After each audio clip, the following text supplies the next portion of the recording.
Bismillahirrahmanirrahim. Assalamualaikum warahmatullahi wabarakatuh. Alhamdulillahi rabbil alamin. Wabihi nasta'in ala umuri dunya waddin.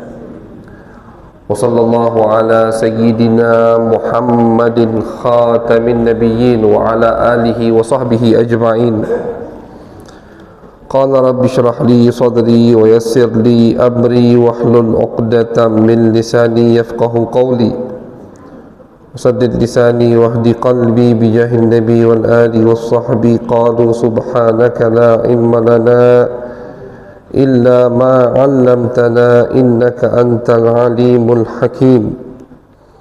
Allahumma salli ala sayyidina Muhammadin الفاتح لما أغلق والخاتم لما سبق ناصر الحق بالحق الهادي إلى صراطك المستقيم وعلى آله حق قدره ومقداره العظيم أما بعد. المكرمون والمحترمون yang kami muliakan, para hadirin hadirat, bapak-bapak, ibu-ibu, bil khusus ketua masjid, begitu juga pengurus-pengurus yang lain yang tidak bisa saya sebutkan satu persatu tanpa mengurangi rasa hormat dan cinta kami kepada antum sekalian. Bapak-bapak, ibu-ibu yang dirahmati oleh Allah Subhanahu wa taala, alhamdulillah di malam yang berkah ini kita diberikan oleh Allah kesempatan untuk bertemu, untuk berjumpa, menyambung tali silaturrahim di dalam rumah daripada rumah Allah Subhanahu wa taala. Para ulama itu selalu mengajarkan kita untuk memperbanyak niat dalam satu kegiatan. Karena kata Nabi besar Muhammad sallallahu alaihi wasallam, amal seorang itu tergantung niatnya. Kadang ada satu orang dan temannya, amalnya sama, kegiatannya sama, sama-sama keluar dari rumah, sama-sama ke masjid, sama-sama sholat berjamaah, hadir kajian ilmu, akan tetapi nanti di akhirat yang satu pahalanya lebih banyak, yang dua pahalanya tidak terlalu banyak. Itu ada itu. Apa yang membedakan, apa yang membuat pahala yang pertama lebih banyak, yang kedua tidak terlalu banyak? Tidak lain yang membedakannya adalah niat.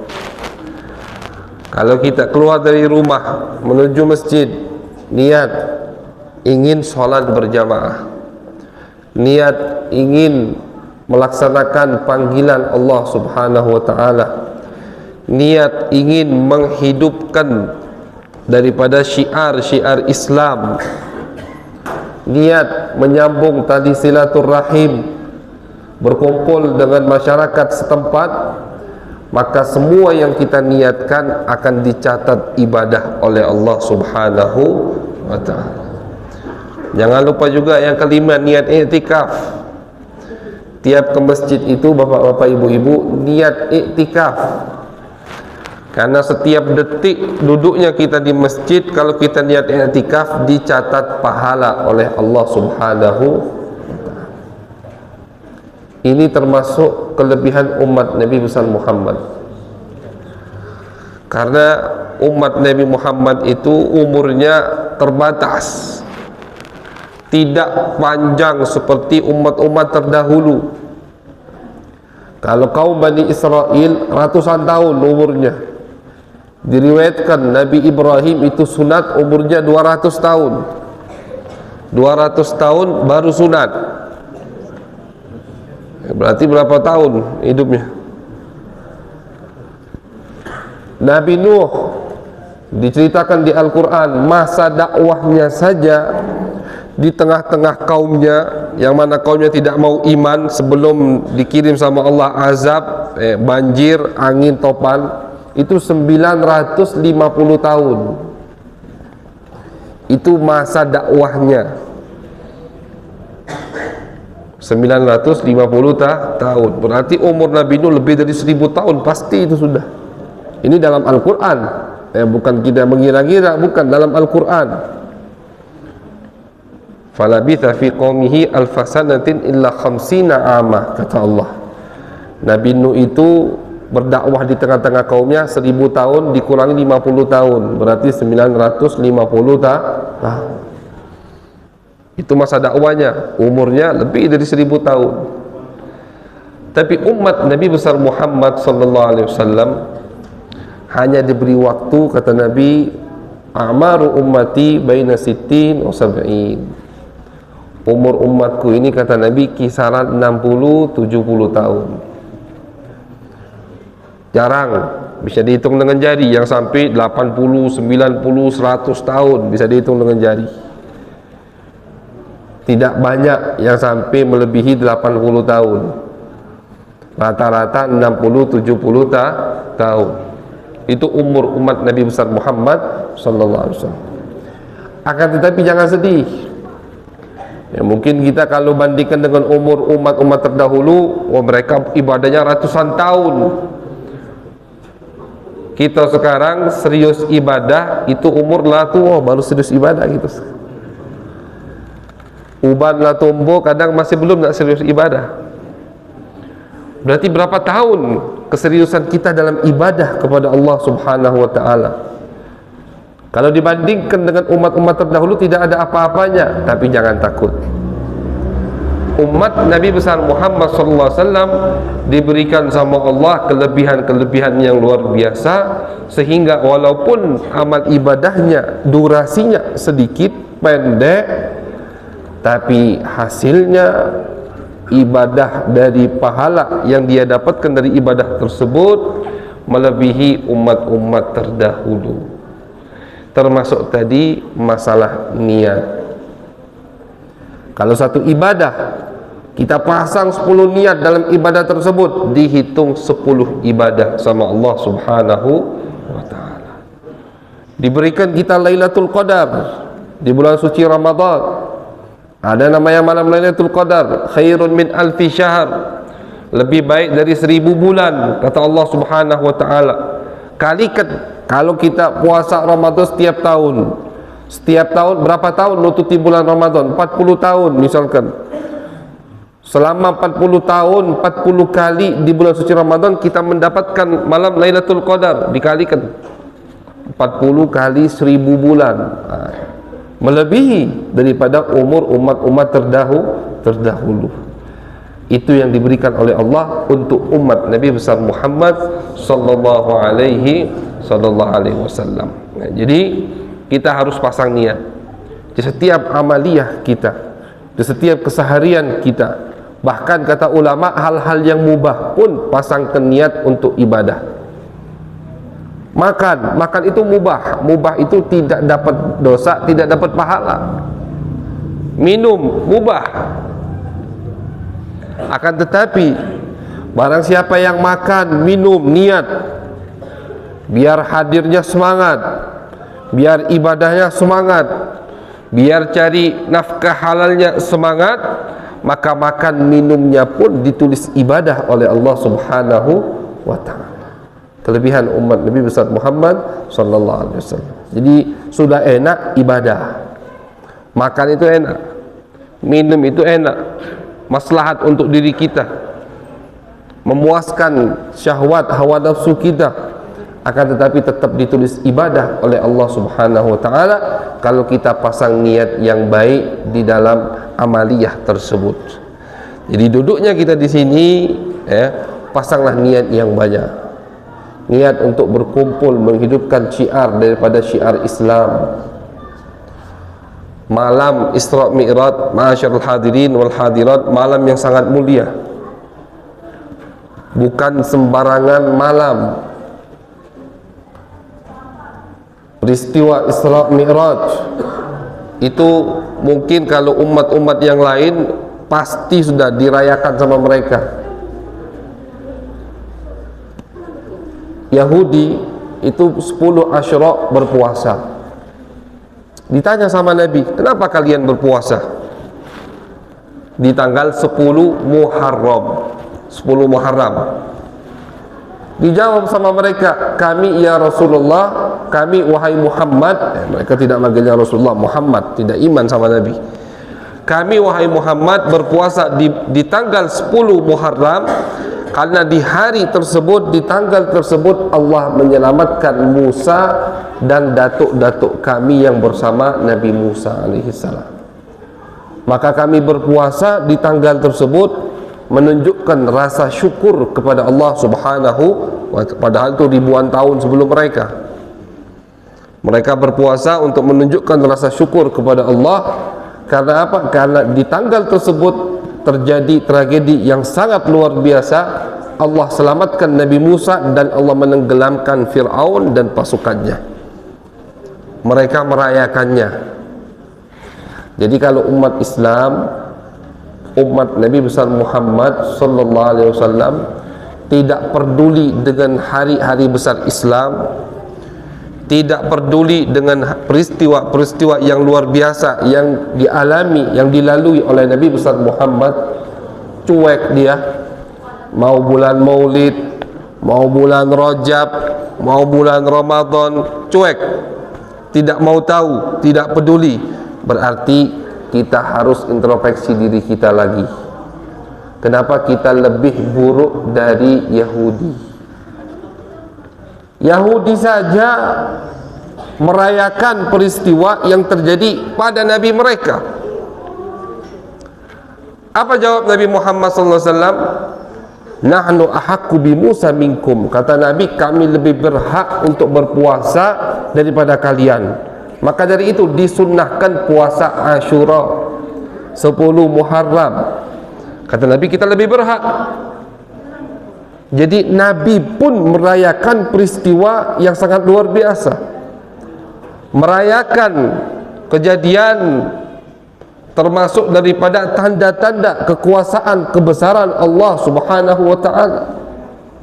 Wa may yu'azzim sya'airallah fa innaha min taqwal qulub.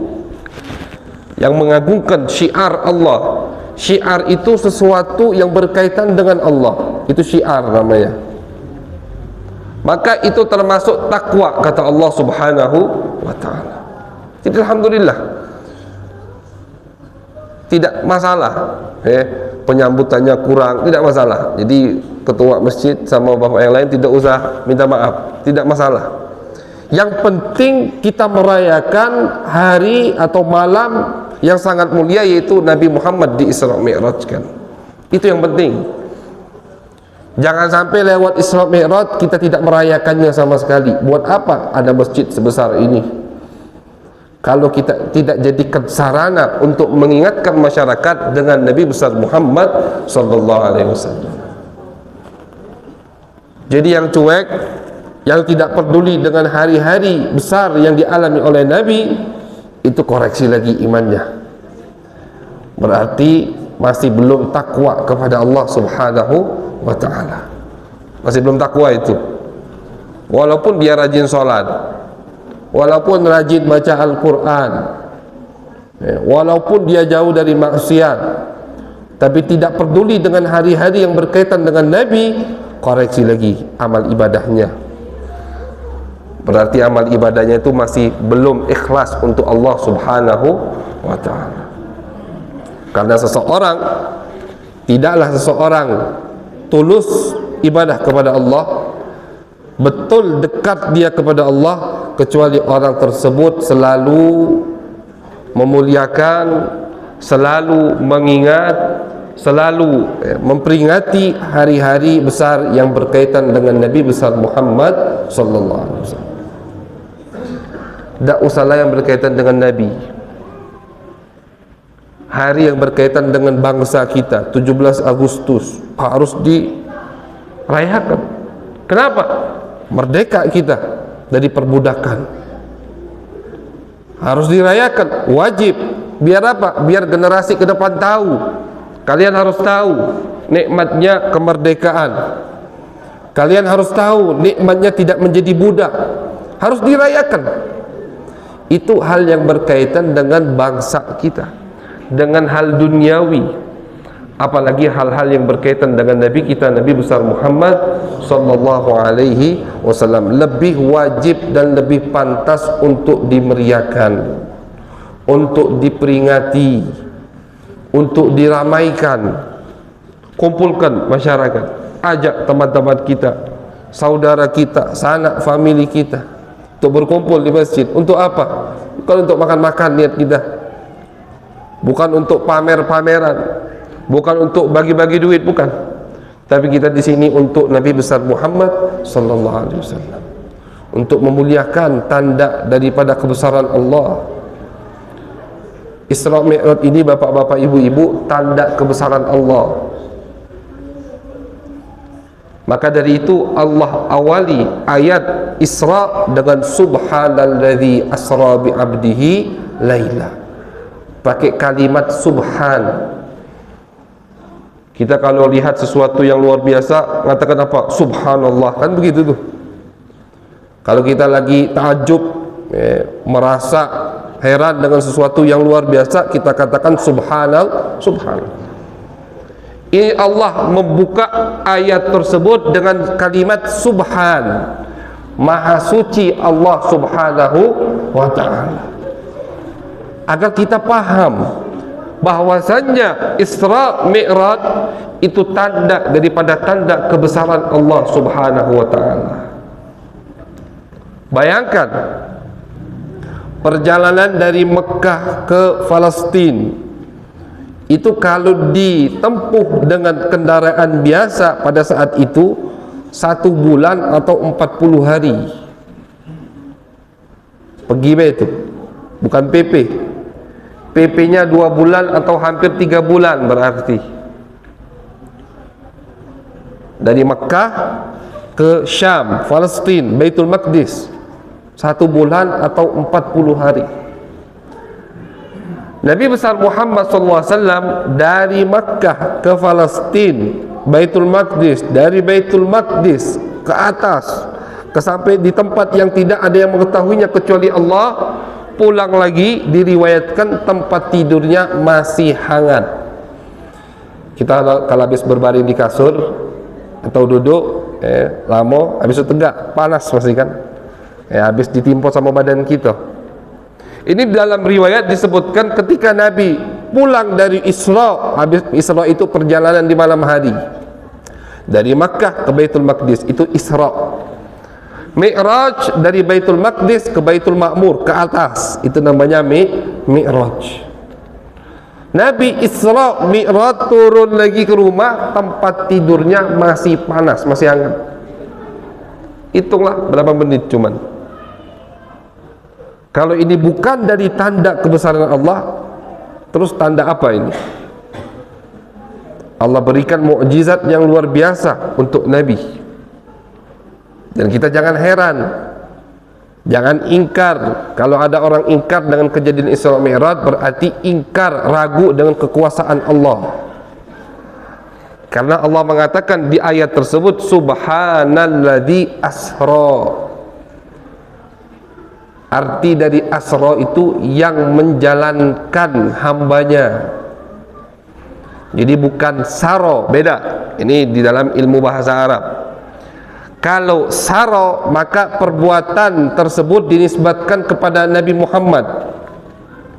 Tapi kalau asra, perbuatan, yaitu perjalanan di malam hari itu dari Makkah, Baitul Maqdis ke atas, perbuatan tersebut nisbatnya kepada Allah subhanahu wa ta'ala. Jadi artinya maha suci Allah, zat yang menjalankan hambanya di waktu malam dari Baitul Haram, Masjidil Haram ke Masjidil Aqsa. Ini jelas, ini perbuatan Allah subhanahu wa ta'ala.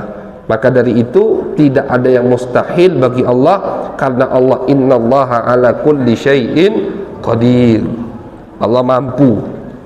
Bahkan jangankan begitu, wali-wali saja ada yang sekali tapak langsung ke Mekah, kan ada tuh begitu.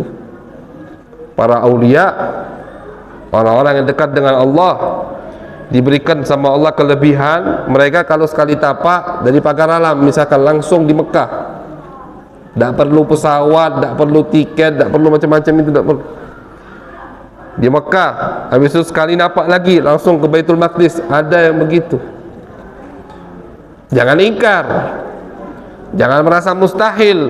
Kenapa? Karena itu bukan perbuatan mereka, itu bukan kekuasaan mereka, tapi kekuasaan Allah Subhanahu wa ta'ala.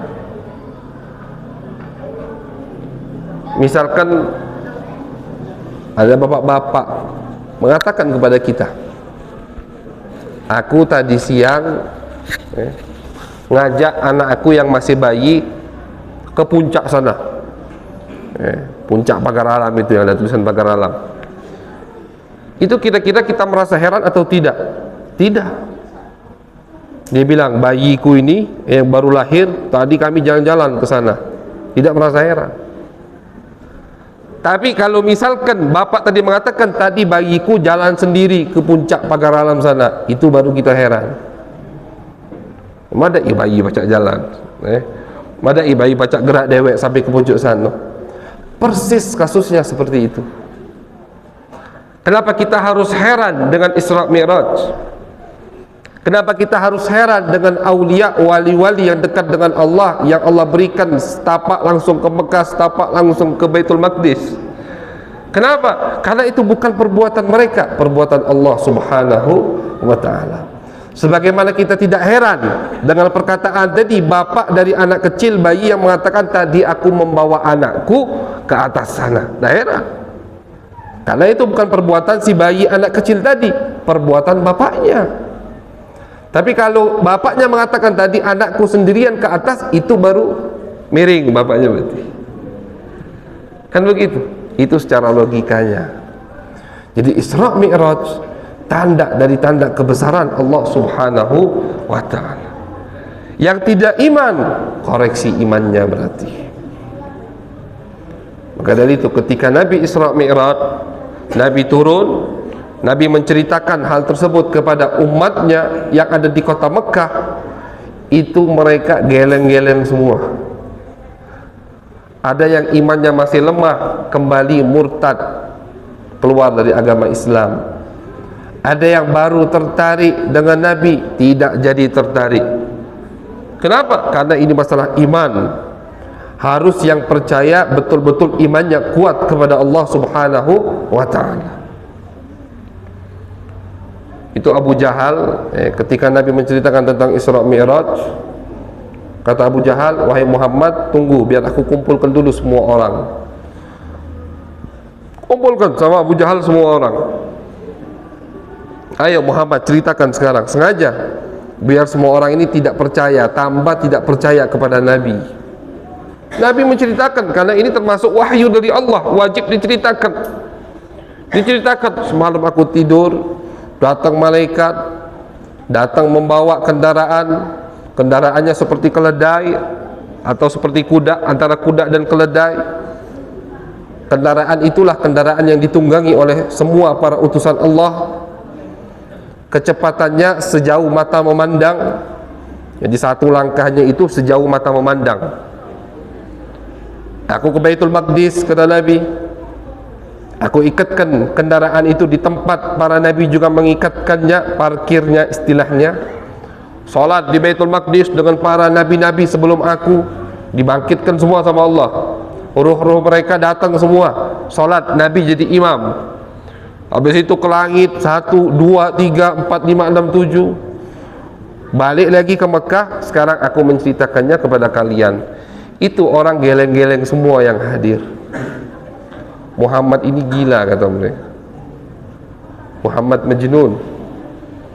Kenapa? Karena ini memang di luar otak manusia, tidak bisa dipikirkan dengan logika manusia, tidak bakal masuk. Kenapa? Karena memang ini bukan perbuatan manusia, tapi sekali lagi perbuatan Allah Subhanahu wa ta'ala. Ayo, kata Abu Jahal, Muhammad ceritakan. Diceritakan tadi sama Nabi semua. Mereka tidak percaya, tapi ingin menguji Nabi. Wahai Muhammad, kalau kau betul ke Baitul Maqdis, kami ini ke Baitul Maqdis 30 hari, 1 bulan pergi. pulang 30 hari. Kau mengaku sekarang dalam sekejap ke Baitul Maqdis, balik ke Mekah. Coba sebutkan, sifatkan kepada kami bagaimana Baitul Maqdis. Nabi Muhammad belum pernah ke Baitul Maqdis. Mereka tahu ini Muhammad belum pernah ke Baitul Maqdis. Kalau mereka tahu Nabi pernah ke Baitul Maqdis, ini tidak bisa dijadikan bukti, tidak bisa dijadikan tantangan. Karena mereka tahu Nabi Muhammad belum pernah ke Baitul Maqdis, maka yang mereka menantang, meminta bukti dengan Nabi menyebutkan sifat-sifat Baitul Maqdis. Nabi pun tidak ingat, karena Nabi tidak perhatian dengan pintu-pintunya, dengan sifatnya. Nabi masuk, sholat, habis itu naik ke atas. Akhirnya sama malaikat Jibril digambarkan Baitul Maqdis dengan sangat jelas di hadapan Nabi besar Muhammad sallallahu alaihi wasallam. Nabi mengatakan kepada mereka, depannya gambar Baitul Maqdis. Kata Nabi, pintunya ada sekian. Pintu di sini begini sifatnya, pintu di sini begini sifatnya, kiblatnya di sini, oh luar biasa. Mihrabnya di sini, kata Nabi. Geleng-geleng mereka. Wah ini betul, semuanya betul. Padahal mereka tahu ini tidak pernah ke Baitul Maqdis. Dari mana tahu? Tanya satu lagi, bukti satu lagi. Apa kata mereka? Wahai Muhammad, ada rombongan kafilah yang akan datang ke Mekah, dagangan. Itu kapan datangnya? Kata mereka, ngetes Nabi. Kata Nabi, mereka akan datang 3 hari lagi sebelum matahari terbenam. Dan di depannya, paling depan dari rombongan itu, onta yang berwarna abu-abu, kata Nabi. Ditunggu sama mereka. Tunggu di pintu masuk Mekah, ditunggu. Betul tidak 3 hari setelah Nabi mengatakan hal tersebut, sebelum matahari terbenam. Ketika mereka sedang menunggu, ada satu orang yang mengatakan, oh ini matahari terbenam. Belum orang itu selesai mengucapkan ini matahari terbenam, satu lagi mengatakan, itu dia rombongan kita sudah datang.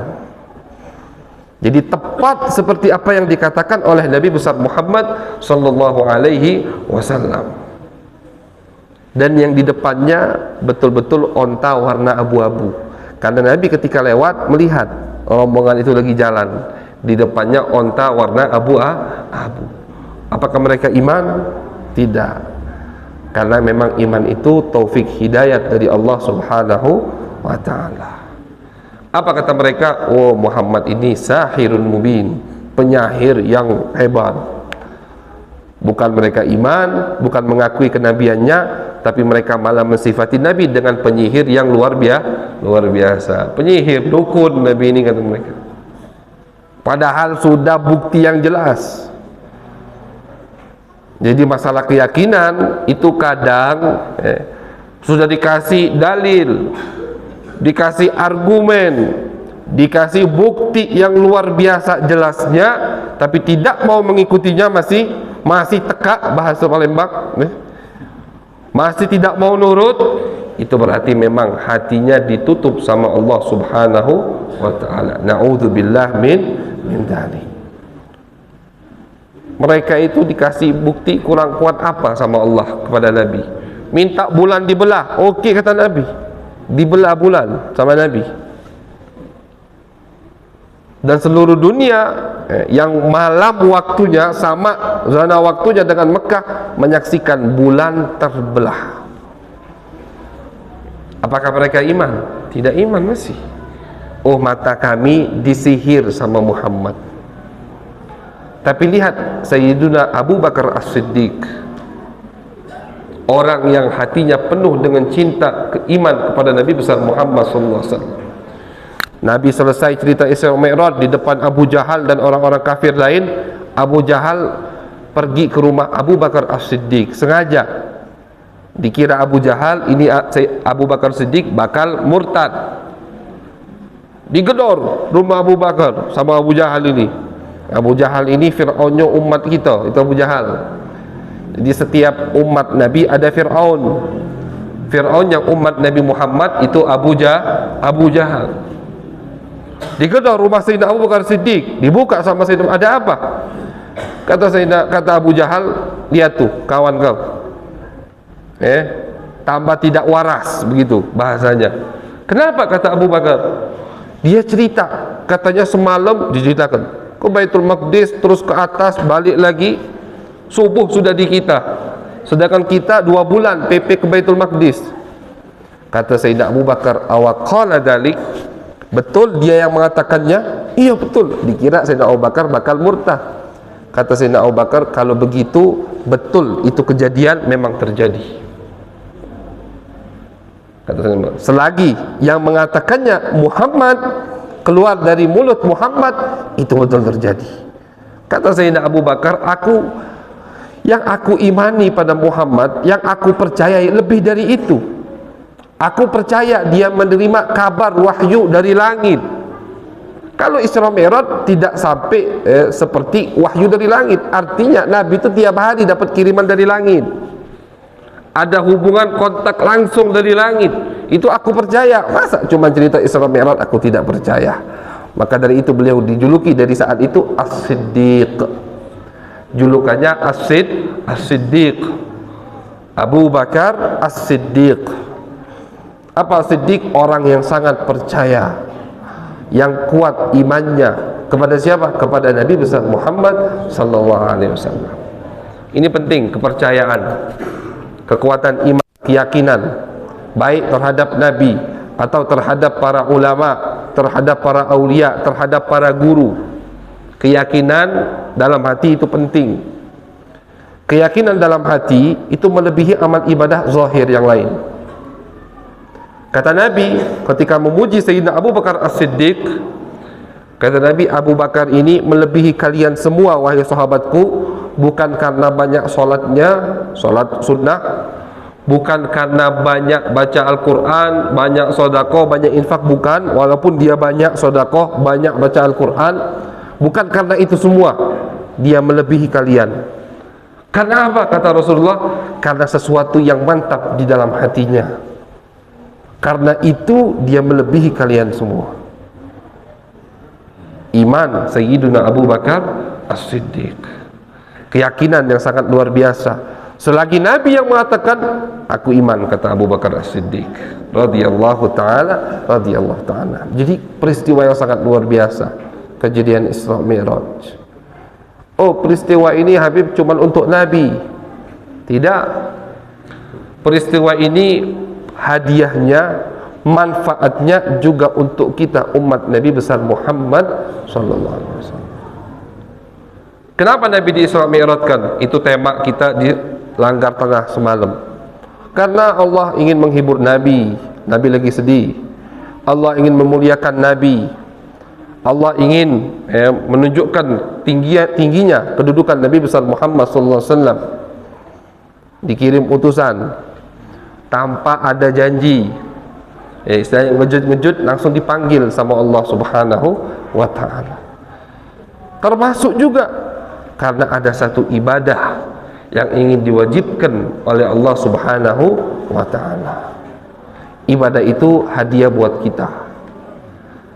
Ibadah itu oleh-oleh dari perjalanan Nabi besar Muhammad SAW untuk kita umatnya.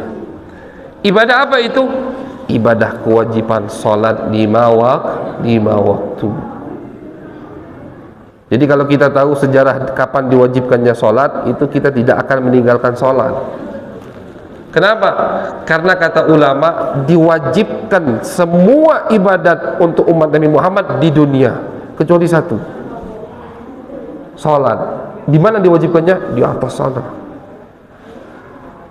Ibadah yang lain, puasa, zakat, haji, yang lain terserah, sedekah, infak, semuanya diwajibkan sama Allah di dunia. Allah kirim wahyu melalui malaikat Jibril kepada Nabi besar Muhammad sallallahu alaihi wasallam. Kecuali satu, salat. Itu Allah panggil Nabi menghadap Allah, berduaan dengan Allah, menatap, melihat Allah Subhanahu wa ta'ala, dan diwajibkanlah salat 5 waktu. Jadi bapak-bapak, ibu-ibu, Nabi melihat Allah. Ini keyakinan ahlu sunnah wal jamaah.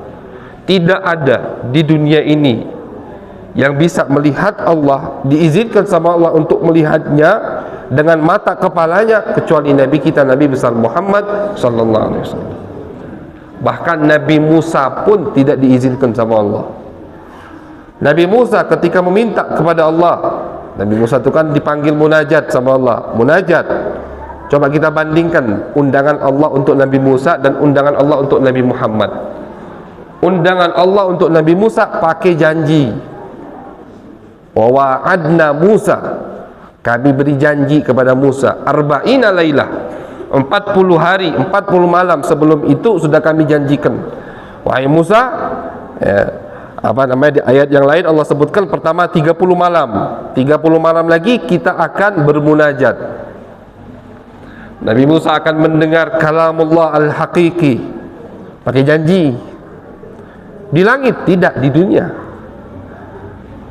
Di dunia, di Jabal Tur, ada namanya Gunung Tur, Tur Sina. Di situ Allah bermunajat kepada Nabi Musa pakai janji. Nabi Musa ketika merasa kenikmatan yang luar biasa bermunajat kepada Allah, minta tambah. Ya Allah, Rabbi arini anzur ilaik. Ya Allah, berikan aku kesempatan untuk melihatmu. Jelas yang harus kita yakini, melihat Allah bukan seperti kita saling melihat, bukan. Karena Allah tidak butuh tempat, tidak butuh waktu. Bagaimana? Wallahu a'lam bishawab. Tidak bisa dipikirkan dengan logika. Kalau Isra Mi'raj saja tidak bisa dipikirkan dengan logika, apalagi yang berkaitan dengan zat Allah Subhanahu wa taala. Jangan mainkan akal kita di situ. Tidak boleh, sesat pasti nanti.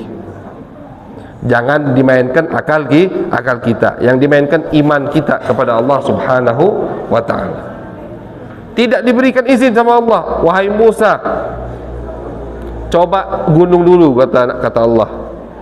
Kalau gunung kuat, maka kau akan melihatku. Falamma tajalla rabbuhu lil jabali ja'alahu dakka wa kharra Musa sa'iqa. Ketika Allah baru menampakkan cahayanya, gunungnya hancur lebur. Gunung itu termasuk makhluk yang paling besar, paku bumi, kan begitu bahasanya. Gunung hancur lebur, tidak sanggup. Nabi Musa jatuh pingsan. Tapi lihat Nabi Muhammad sallallahu alaihi wasallam dipanggil tanpa janji. Kita kalau kedatangan tamu yang mulia atau orang yang kita cintai, tahu-tahu datang, itu kan lebih senang tuh, ya kan? Kalau pakai janji dulu, lama nunggunya. Karena terkadang menunggu itu juga termasuk siksaan. Menunggu untuk bertemu dengan orang yang kita cintai, tidak sabar. Tapi kalau tiba-tiba datang depan kita langsung, oh itu luar biasa senangnya kita. Begitulah Isra Mi'raj Nabi besar Muhammad sallallahu alaihi wasallam. Tanpa janji, tanpa syarat, tanpa apa-apa, tahu-tahu dipanggil oleh Allah Subhanahu wa taala. Nabi Musa dipanggil munajat di dunia. Ketika Nabi Musa ingin memasuki daerah tempat yang di situ akan munajat kepada Allah, Allah perintahkan ikhla'na 'alaika innaka bil wadil muqaddasi tuwa. Wahai Musa, lepas sendalmu. Kenapa? Karena kau berada di lembah wadi yang mulia, karena kita akan bermunajat di sini, kata Allah. Nabi Muhammad itu, Pak, ibu-ibu, pakai sendal sampai ke atas sana, sampai ke satu tempat yang malaikat Jibril pun tidak sanggup untuk ke tempat itu. Jadi udah langit ketujuh, Sidratul Muntaha, Baitul Ma'mur. Habis itu ada satu tempat, kata malaikat Jibril, ya Rasulullah, kan yang rewangi malaikat Jibril ini kan, sampai ke langit ketujuh tadi. Terakhir ada mau naik lagi, kata malaikat Jibril, ya Rasulullah, sudah, ini antum sendirian, dewean, ana tidak sanggup. Malaikat Jibril ini, malaikat itu makhluk terbesar. Malaikat Jibril, bapak-bapak, ibu-ibu, punya sayap 600 sayap. Itu bentuk aslinya. Satu sayapnya menutupi setengah dunia ini. Satu sayapnya itu. Bagaimana kalau dia buka dua sayapnya, gelap dunia ini. Itu dua sayap masih punya 798 sayap lah lagi. makhluk besar malaikat Jibril. Maka dari itu termasuk azab yang Allah kirimkan kepada kaum Thamud, umat Nabi Soleh, ketika kafir tidak mau iman. Apa azab mereka? Teriakan malaikat Jibril. Teriakan malaikat Jibril selama 3 hari 3 malam. Malaikat Jibril teriak, hancur, lebih dari gempa itu. Badan mereka hancur semua, rumah mereka hancur, kampung, kota mereka hancur dengan teriakan malaikat Jibril. Tapi makhluk sebesar itu tidak mampu masuk ke tempat tadi. Demi Allah, wahai Rasulullah, kalau aku melangkah 1 langkah lagi saja, aku akan terbakar, kata malaikat Jibril.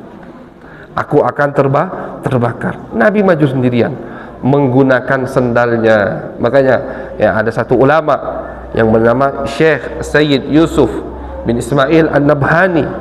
Beliau mengatakan memuji Nabi, ala ra'si hadzal qauni na'lu Muhammadin alat fajami'ul qauni tahta dhilalihi.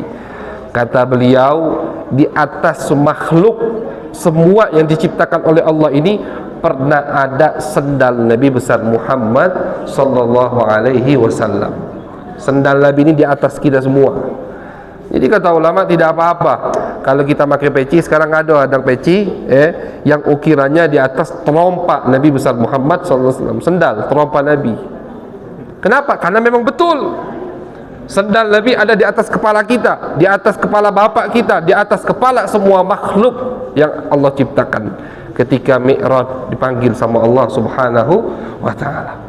Tidak Allah perintahkan untuk lepas sendalnya. Kenapa? Karena hal yang berkaitan dengan Nabi pasti yang paling mulia.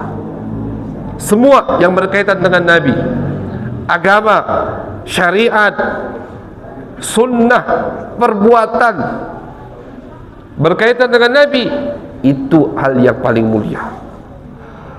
Bahkan terkadang yang menurut manusia atau dilihat dari pandangan manusia itu hal yang menjijikkan. Darah jadi mulia kalau berkaitan dengan Nabi. Darah kita hukumnya apa? Kalau keluar najis, boleh diminum? Tidak boleh. Darah Nabi tidak najis, boleh diminum? Boleh, hukumnya minum darah Nabi. Nabi pernah habis canduk bekam, mengeluarkan darah atau biar darah kotor, tapi pada diri Nabi tidak ada darah kotor, mengeluarkan darah. Nabi katakan kepada sahabat Abdullah bin Zubair, wahai Abdullah bin Zubair, buang darah ini di tempat yang tidak dilihat sama orang manapun, kata Nabi. Dibawa sama Abdullah bin Zubair, ini darah bekam. Dipikir sama Abdullah bin Zubair, mana tempat yang paling aman? Terlintas, ini sahabat cerdas, perut aku tempat paling aman. Diminum darah itu. Ini cerita bukan ngarang-ngarang, ada di kitab sejarah, ada di kitab hadis, kalau yang tidak percaya. Diminum darah tersebut. Sudah diminum, balik dia ke Nabi. Nabi paham dari gerak-geriknya. Kata Nabi, wahai Abdullah, di mana kau buang darahku? Senyum Abdullah bin Zubair. Kata Nabi, la'allaka syaribtahu, jangan-jangan kau minum tu darah, kata Nabi. Iya ya Rasulullah, aku minum. Kalau meminum darah Nabi sesuatu yang mungkar, haram, pasti ditegur, dimarahi sama Nabi besar Muhammad sallallahu alaihi wasallam. Jangan pernah kita berkeyakinan ada sesuatu yang mungkar di depan Nabi, Nabi diem. Kalau ada yang berfikiran seperti itu, koreksi imannya itu. Sama saja tidak percaya dengan sifat wajib bagi para rasul at-tabligh. Rasul itu utusan Allah punya 4 sifat wajib. Salah satunya wajib mereka menyampaikan pesan dari Allah. Termasuk pesan dari Allah, kalau melihat mungkar di depan mereka tidak akan diam. Itu Nabi. Tak ada nunggu KGB pas acara Isra Mi'raj, tidak ada nunggu KGB pas khutbah Jumat, tidak. Kapanpun Nabi melihat sesuatu yang mungkar, langsung di tempat ditegur sama Nabi besar Muhammad sallallahu alaihi wasallam. Tidak ditunda, karena itu sifat wajib bagi mereka. Jadi kalau meminum darah ini sesuatu yang salah, ini sesuatu yang haram, mungkar, Ada yang dengar, misalkan yang dengar masuk, oh itu tak benar itu, mungkar, berarti seakan-akan dia melebihi Nabi dong.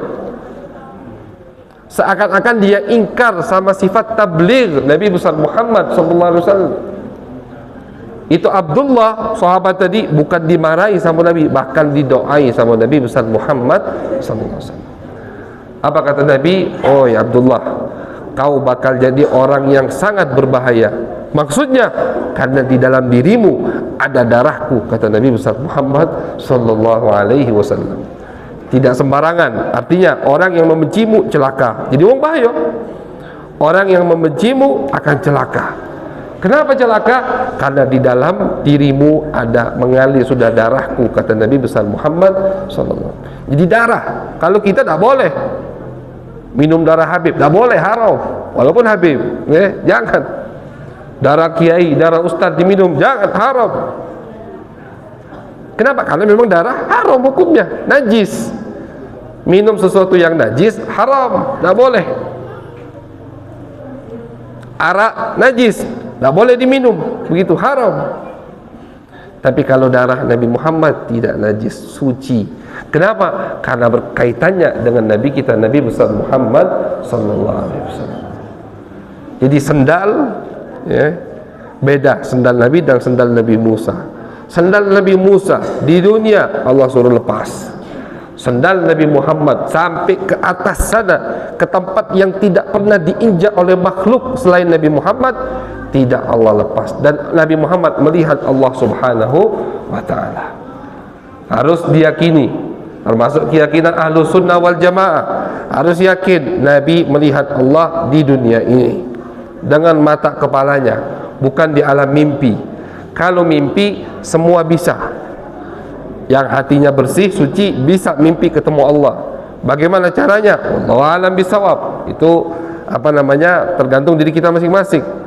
Al-Imam Ahmad bin Hanbal sering ketemu mimpi, dalam mimpi ketemu dengan Allah subhanahu wa ta'ala. Tapi yang melihat Allah dengan mata kepala di dunia hanya satu, Nabi kita, Nabi besar Muhammad sallallahu alaihi wasallam. Untuk apa? Nah, ini belum selesai. Untuk diwajibkan tadi ibadah salat 5 waktu. Bayangkan, jadi bayangkan diwajibkannya di tempat yang sangat mulia, langsung dari Allah kepada Nabi besar Muhammad sallallahu alaihi wasallam. Kata Allah, pertama itu 50 waktu. Bayangkan bapak-bapak, ibu-ibu, 50 waktu. Kalau solat masih 50 waktu, bayangkan 5 waktu be, males kita solat. 5 waktu be, banyak yang tak solat, banggo pula. Yang masalah itu banggo ninggalkan solat. Ada itu kan, banyak itu. Ada, kita pernah dengar satu orang terkenal, artis begitu, katakan, saya ini muslim tapi saya belum sholat atau tidak pernah sholat. Banggo. Dan kebanggaan dengan maksiat, itu maksiat yang paling besar. Anda misalkan tidak sholat, tidak sengaja meninggalkan sholat, maksiat, dosa besar, dosa besar. Cuma tidak dibanggakan, malu, menangis, menyesal, insya Allah dimaafkan, tapi wajib diqadha. Ada orang di malam hari melakukan maksiat yang tidak diridhoi oleh Allah, tapi setelah itu nangis, malu, diam, dia disembunyikan, insya Allah diampuni oleh Allah subhanahu wa ta'ala. Yang tidak diampuni, kalau malam hari dia maksiat, besoknya dia ceritakan, itu tidak diampuni oleh Allah sudah. Al-mujahirun bil maksiyah, orang yang suka membanggakan maksiatnya, itu orang yang paling dimurkai oleh Allah subhanahu wa ta'ala. Kenapa? Karena Allah itu kasih dengan umat Nabi Muhammad. Kalau umat-umat terdahulu, tanpa mereka cerita, ketika mereka bermaksiat di malam hari, itu besok pagi depan pintu mereka ditulis sudah, tidak bisa dihapus. Bukan tulisan pakai spidol, bukan. Yang nulis itu Allah langsung, malaikat yang nulis. Dia ini semalam habis melakukan ini, dipermalukan. Jadi walaupun dia melakukan maksiat di dalam kamar, di rumah, besok pagi depan pintu dia ditulis, ini habis melakukan ini semalam. Tapi umat Nabi Muhammad kebalikannya, Allah marah kalau kita buka-buka maksiat kita. Jadi jangan pengen bertanya misalkan, ini kadang kita tidak sengaja terceplos, Ustaz nak nanya, aku tidak pernah sholat Ustaz dulu. Tak perlu disebutkan itu. Dia ingin bertanya bagaimana hukum mengqadha sholat, tapi pakai disebutkan, aku tidak pernah sholat Ustaz dulu. Tak perlu disebutkan. Tutupi maksiatmu, biar Allah yang tahu. Agar apa? Agar diampuni oleh Allah Subhanahu wa ta'ala. Jadi sekarang banyak umat Nabi Muhammad tidak sholat bangga lagi,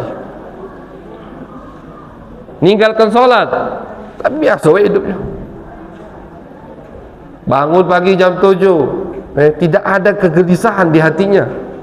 Biasa ngopi, masih ngokok, ngudut, makan nasi gemuk, makan gorengan, habis ke pasar, tak kati apa-apa.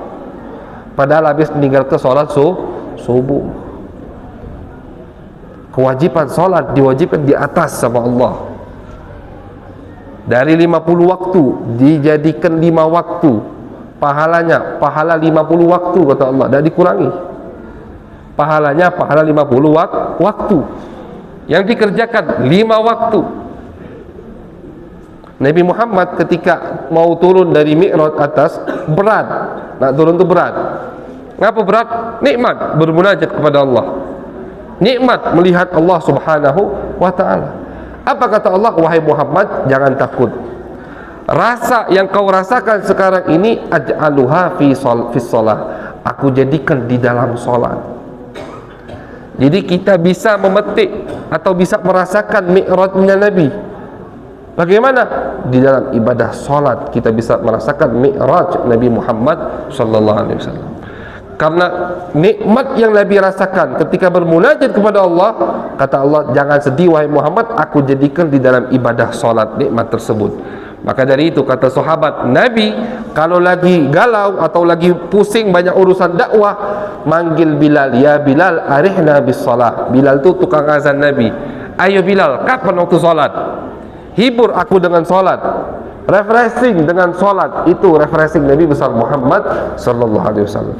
Ketika solat hilang semua yang beliau sumpahkan, yang beliau pikirkan. Kenapa? Karena beliau merasakan Mi'raj setiap hari ketika solat menghadap Allah Subhanahu wa ta'ala. Jadi as-salah mi'rajur ruh. Solat itu mi'raj ruh kita. Kalau ingin mencicipi nikmatnya Mi'raj, maka jangan tinggalkan solat, khusyuklah di dalam ibadah solat. Yang suka meninggalkan solat itu, coba pelajari bagaimana hukum yang meninggalkan solat di dalam syariat Islam. Berat hukumnya, ma'asyiral hadirin. Kalau ada orang yang meninggalkan solat, ini hukum syariat Islam. Kalau diterapkan hukum Islam, kalau berada di daulat Islam, yang meninggalkannya karena malas, itu wajib dipanggil sama hakim atau pemerintah setempat, dipenjara, dinasehati solat, ditakut-takuti. Kalau ada solat, penjara. Kalau ada solat, kami cambuk. Kalau ada solat, kami pukuli.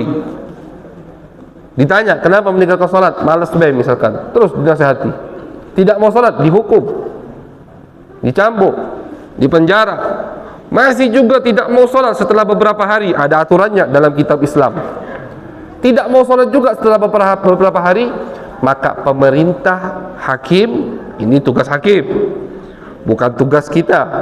Itu hukumannya memenggal kepalanya, dibunuh. Itu orang yang meninggalkan sholat.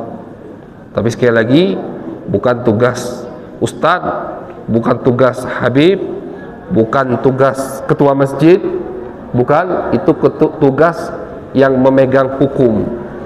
Kalau diterapkan hukum Islam, berarti banyak yang dipenggal di Indonesia ini. Kalau diterapkan hukum Islam, kenapa banyak yang meninggalkan sholat? Jadi kalau sudah dinasehati, sudah dipenjara, sudah dihukum, masih juga tidak mau sholat, itu hukumnya dipenggal. tapi tetap dipenggal, dimandikan, dikafani, dan dikuburkan di kuburan muslim. Kalau dia meninggalkannya karena malas. Tapi yang meninggalkan sholat karena tidak meyakini kewajibannya, itu dipanggil, dikasih dalil kewajiban sholat, dikasih argumen dari Quran hadis sholat itu wajib, dipaksa untuk sholat, sudah dihukum, ditakuti macam-macam, sudah ditahan berapa waktu, tidak juga masih mau sholat, itu dipenggal dan hukumnya murtad, keluar dari agama Islam. Murtad hukumnya. Kenapa murtad? Karena dia meninggalkan sholat, tidak meyakini sholat itu wajib, tidak wajib dikuburkan, dan kalaupun dikuburkan jangan dikuburkan di pemakaman muslim. Kenapa? Karena dia bukan muslim. Itu yang meninggalkan sholat.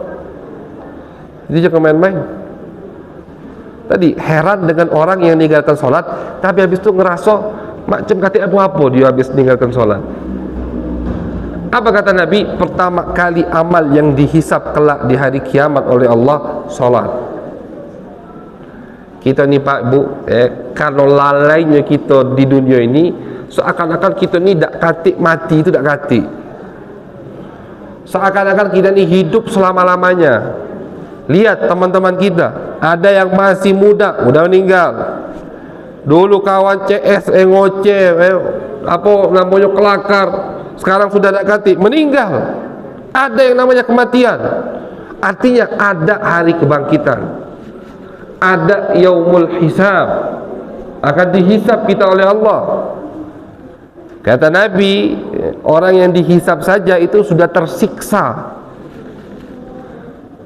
Makanya banyak-banyak minta doa sama Allah, masukkan kami surga ya Allah bila hisab, tanpa hisab. Dihisab susah sudah. Nabi Muhammad mengatakan manukishal hisab faqad halak. Orang yang hisabnya susah celaka, udah kata Nabi. Kenapa celaka? Karena yang menghisab itu bukan bapak, bukan guru, bukan bos, bukan atasan.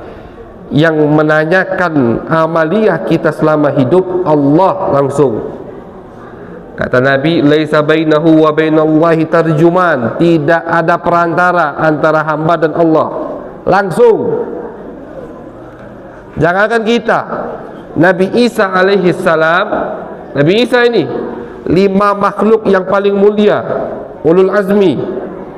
Jadi kalau ditanya siapa makhluk paling mulia, ada 5. Pertama Nabi Muhammad, Nabi Ibrahim, Nabi Musa, Nabi Isa, Nabi Nuh. Ini 5 makhluk paling mulia, paling atas.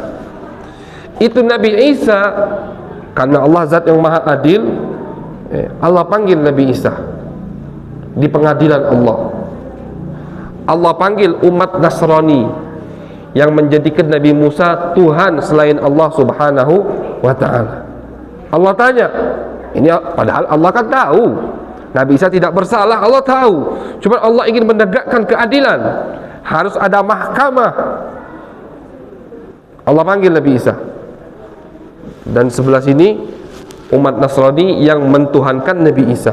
Apa kata Allah? Wahai Isa, ini di depan Nasrani nih, di depan umat Kristen yang mentuhankan Nabi Isa.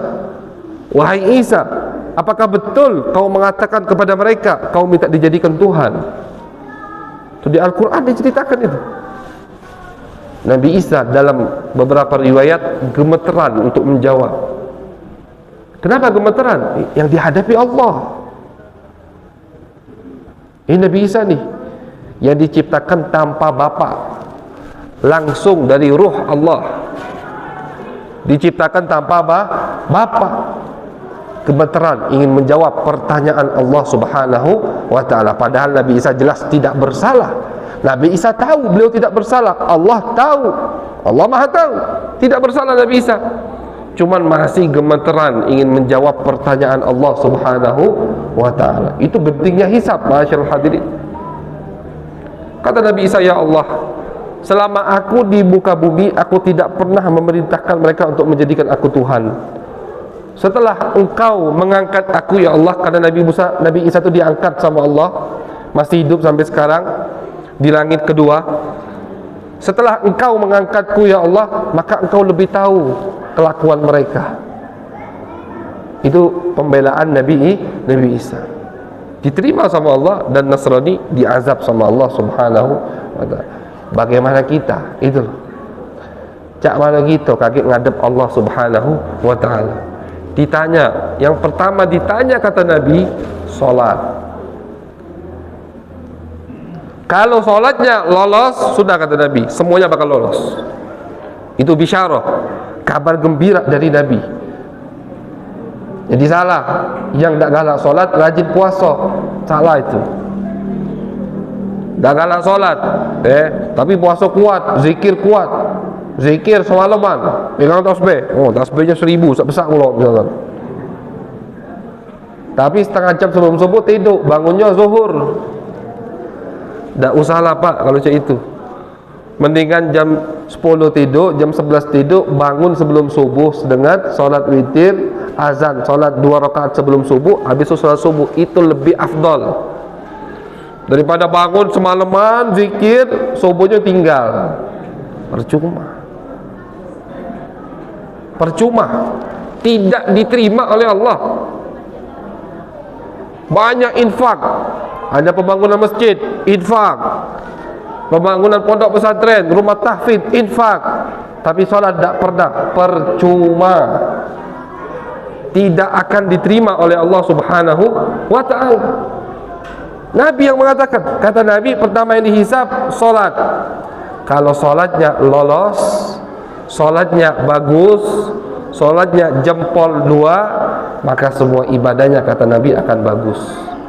Mau tidak amal ibadah kita semuanya bagus? Mau, jelas. Kalau mau, jangan tinggalkan solat. Jangan pernah tinggalkan solat. Orang yang dalam keadaan genting pun tidak boleh meninggalkan solat. Kata ulama, ada namanya solatul khauf, solat waktu genting. Itu dialami sama Nabi dan sahabat ketika jihad fisabilillah, ketika mereka membawa pedang menghadap musuh-musuh Allah. Lagi adu pedang, masuk waktu solat, misalkan perang, waktu zuhur nak habis, itu mereka wajib tetap solat, walaupun dengan gerakan yang lebih dari 3 kali gerakan, tak apa-apa. Walaupun tak bisa rukuk, rukuk ditebas suang kepalanya. Jadi mereka sambil mengayunkan pedang mereka, sambil takbir Allahu Akbar, sambil solat. Sampai segitunya kewajiban solat. Mereka di tempat yang mulia, jihad fisabilillah, bersama makhluk yang paling mulia, Nabi besar Muhammad sallallahu alaihi wasallam. Mereka makhluk yang paling mulia juga, sahabat Nabi. Amaliyahnya lagi jihad, menegakkan kalimat Allah, tidak dibolehkan tetap meninggalkan solat. Wajib solat. Masalah diqadha atau tidak itu urusan nanti, diulang atau tidak urusan nanti. Cuma jangan sampai keluar waktu itu mereka tidak solat. Tidak bisa solat kecuali lagi gayung pedang itu, sambil nujah orang kafir, badannya berdarah-darah, najis, tidak apa-apa, tetap wajib sholat. Saking wajib sholat. Orang yang sakit misalkan, naudzubillah, insyaallah kita semua dijauhkan sama Allah dari penyakit. Ada orang yang sakit, stroke misalkan, tidak bisa menggerakkan, jangankan jarinya, bibirnya tidak bisa digerakkan, matanya tidak bisa digerakkan, tapi masih sadar, misalnya tahu, diajak berbicara tahu, sadar, tetap kena kewajiban sholat. Walaupun diwudukkan, walaupun ada najis, walaupun tidak bisa menghadap kiblat, tetap wajib sholat. Jangan, sakit gigi, dah wajib sholat. Itu hati, itu hukumnya di Islam. Cuma sakit gigi atau migrain, badan panas, tak sholat. Yang tidak bisa menggerakkan seluruh tubuhnya, cuman hatinya, otaknya, akalnya masih sadar, tetap wajib sholat. Tidak jatuh darinya kewajiban sholat. Jadi insya Allah kalau kita dengar hukum ini, kita takut untuk meninggalkan sholat. Nabi Muhammad, manusia yang paling mulia, di akhir hayatnya itu solat dibopong oleh kedua orang sahabat, metu solat. Kata ulama, ada tiga yang diucapkan sama Nabi sebelum beliau meninggal sampai nafasnya habis. Salah satunya as-salah, as-salah, kata Nabi. Itu di akhir hayatnya Nabi ucapkan terus kalimat solat, kata Nabi, solat jangan tinggalkan, solat jangan tinggalkan sampai suaranya habis. Termasuk pesan akhir Nabi besar Muhammad sallallahu alaihi wasallam. Jadi ayo dari peristiwa kejadian Isra Mi'raj kita ambil hikmahnya, kita petik hadiahnya dari Nabi, yaitu kewajiban solat. Jangan dijadikan solat itu beban, jangan. Kita kalau ketemu dengan orang yang kita cintai, yang kita sukai, demen apa tidak? Demen. Kita tiap solat ketemu Allah, menghadap Allah. Kenapa dinamakan solat? Karena solat itu dari kalimat silah, silaturrahim, menyambung. Apa yang disambung dalam solat? Hubungan antaramu dan Tuhanmu. Jadi kata Nabi, yang tidak solat berarti memutuskan hubungan dengan Allah. Kurang ajar tak yang memutuskan hubungan dengan Allah? Kurang ajar. Tidak tahu diri orang yang memutuskan hubungan dengan Allah subhanahu wa ta'ala. Mudah-mudahan kita diberikan hidayah oleh Allah, diberikan taufik oleh Allah, kita bisa mengambil hikmah dari Isra Mi'raj ini, sehingga kita rajin untuk sholat, menghadiri sholat berjamaah di masjid, mendirikan sholat. Insya Allah kita dijadikan oleh Allah hamba-hamba yang khusyuk di dalam sholat. Amin ya rabbal alamin. Hadza ma aqulu lakum wal afu minkum. Kalau ada kata-kata yang kurang berkenan atau agak tidak sopan, kami minta maaf. Wassalamualaikum warahmatullahi wabarakatuh.